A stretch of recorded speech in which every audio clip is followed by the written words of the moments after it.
성도 여러분 안녕하십니까? 먼저 이 시간은 오늘의 말씀을 개인적으로 묵상하는 시간이 되겠습니다.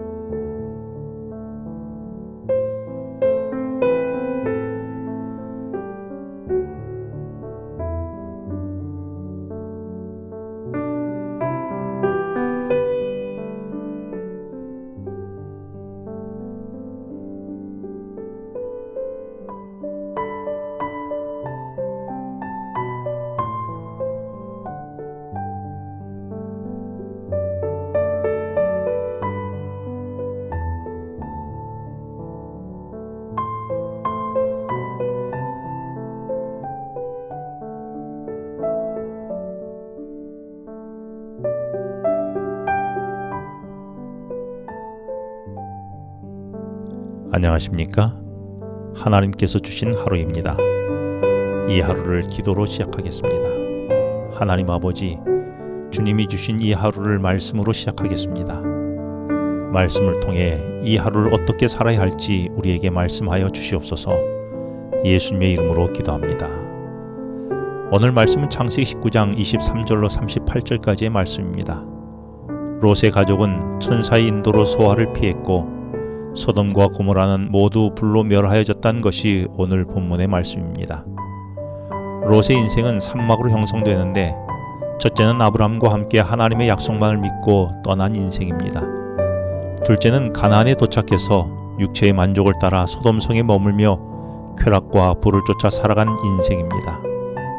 셋째로는 모든 것을 잃고 다시 원점으로 돌아와 산에서 하나님의 약속만을 바라보며 새롭게 시작한 인생입니다. 이렇게 원점에서 새롭게 시작한 모습을 23절에서는 롯이 소알에 들어간 때에 해가 돋았더라 라고 표현합니다. 어제와 같은 태양이겠지만 롯에게는 새 인생으로 출발을 알리는 태양이었던 것입니다. 오늘도 나에게 말씀으로 비추는 의의 태양이신 하나님이 어제의 육체의 욕망대로 살아가는 우리 인생을 돌이켜 우리를 새롭게 하여 새 출발하도록 해주시기를 기도합니다.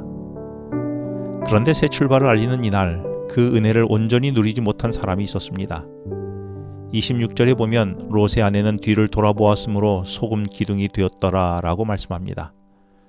천사는 소돔과 고모라를 떠날 때에 17절에서 돌아보거나 들에 머물지 말라라고 주의를 주었습니다. 이 말은 그동안 추구했던 없어질 재물과 명예와 쾌락, 그 어떤 것에도 미련을 두지 말고 세상으로부터 온전히 떠나라는 경고였습니다. 그러나 롯의 아내는 몸은 멸망의 도시를 떠났지만 마음은 여전히 소돔을 사랑하고 있었습니다. 세상을 사랑하던 욕심이 결국 그를 소금 기둥으로 만들어 멸망하게 한 것입니다. 여러분은 천사의 손에 이끌려 소돔성은 빠져나왔지만 그러나 여전히 끊지 못하는 세상의 욕심은 무엇입니까? 그동안에 세상에 살면서 이룬 나의 찬란한 과거의 자랑거리들입니까? 아니면 누렸던 권세입니까? 무엇이 자꾸 소돔성을 그리워하게 합니까? 온전한 떠남을 통해 온전한 구원을 경험하길 바랍니다. 롯의 삶을 묵상해 보면 안타까운 장면들이 있습니다. 창세기 13장에서 아브람과 롯은 각각의 정착지를 정하게 됩니다. 이때 롯이 먼저 장소를 정하게 되는데 창세기 13장 10절에서 롯은 물이 넉넉하고 아름답고 애굽 땅과 같은 풍요로워 보이는 곳을 선택했습니다. 반면에 아브라함은 사방으로 펼쳐진 산을 선택하여 살게 됩니다. 왠지 아브라함은 지혜로워 보이지 않았습니다. 평지를 선택한 롯은 점점 세상의 부유함과 성공을 향해 나아갑니다. 그리고 롯은 점점 소돔 땅으로 이주하다가 이제는 완전히 소돔성 안에서 그들과 하나가 되어 살았습니다. 산지를 떠나 평지의 세상적 성공을 누리며 살았습니다. 그런데 결국 롯이 이른 곳은 어디였을까요? 결국 롯의 성공의 무대였던 소돔과 고모라는 심판으로 불에 타서 모두 사라졌습니다. 소돔이 멸망될 때에 롯은 소돔에 대한 장소로 여전히 머물기 좋은 평지의 땅인 소아를 피하여 머물게 해달라고 요청합니다. 그러나 결국 롯은 30절에 보면 롯이 소알에 거주하기를 두려워했고 최종적으로 롯이 이주하여 머문 곳은 30절 말씀에 보면 롯이 두 딸과 함께 소알에서 나와 산에 올라가 거주하되 그 두 딸과 함께 굴에 거주하였더니라고 기록하고 있습니다. 그런데 하나님은 19절에 보면 처음부터 소돔이 멸망될 때에 산으로 가라고 말씀하셨습니다. 롯이 이제 산전수전 다 겪고 가진 재산 다 잃고 볼 거 못 볼 거 다 보고 난 다음에야 원점으로 돌아와 스스로 소아를 떠나 산으로 올라가 정착지를 삼게 되었습니다. 그런데 아브라함은 어떻습니까? 지혜롭지 못하고 왠지 미련해 보였던 아브라함은 처음부터 산지를 선택했고 하나님의 보호하심 속에 잃은 것 하나 없이 풍요로움을 누리며 지금까지 살아왔습니다. 승자는 아브라함이었습니다. 우리는 어떻습니까? 주로 우리는 어디에 머물고 싶어 합니까? 산지입니까? 아니면 애굽과 같은 평지입니까? 점점 소돔과 고모라의 편리함과 쾌락과 재물과 세상의 성공을 쫓아가고 있습니까? 아니면 오직 하나님의 축복과 보호만을 기대며 산지에 머물고 있습니까? 오늘은 어느 곳에 머물기 위해 열심히 뛸 예정입니까? 결론적으로 롯의 최종 종착지는 산지가 되었습니다.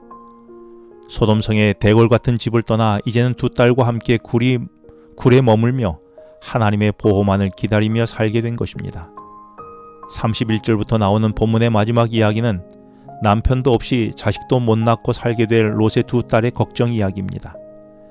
결국 두 딸은 지혜를 내어 아버지에게 술을 먹이고 동침하여 아들을 낳겠다고 작정하고 실행에 옮기게 됩니다.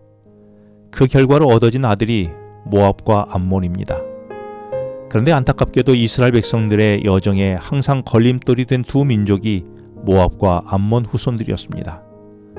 오늘 본문의 롯의 경험을 통해서 깨닫는 것이 세상에 대한 미련을 철저히 버리라는 것이라면 롯의 두 딸을 통해 주신 메시지는 세상의 방법과 지혜를 철저히 버리라는 것입니다. 그렇지 않으면 그것들이 우리의 걸림돌이 될 것이라는 것입니다. 롯의 두 딸이 아버지를 통해 자녀를 얻으려고 하지 않았다면 하나님은 사라에게 후사를 주셨듯이 그에게도 후사를 허락하셨을 것입니다. 하나님에 대한 믿음이 철저히 필요한 것입니다. 기도하시겠습니다. 하나님 아버지, 철저한 세상에 대한 미련을 버리는 용기를 주셔서 평지가 아닌 하나님의 보호의 장소인 산지에 머물게 하여 주시옵소서. 그리고 문제를 해결하는데 내 지략을 쓰지 않게 하여 주시고 하나님께서 풀어주시도록 믿음으로 맡기는 인생이 되게 하여 주시옵소서. 예수님의 이름으로 기도합니다. 지금은 개인 기도 시간입니다. 오늘 주신 말씀을 묵상하면서 주어진 기도 제목과 개인 기도 제목을 놓고 기도하시겠습니다.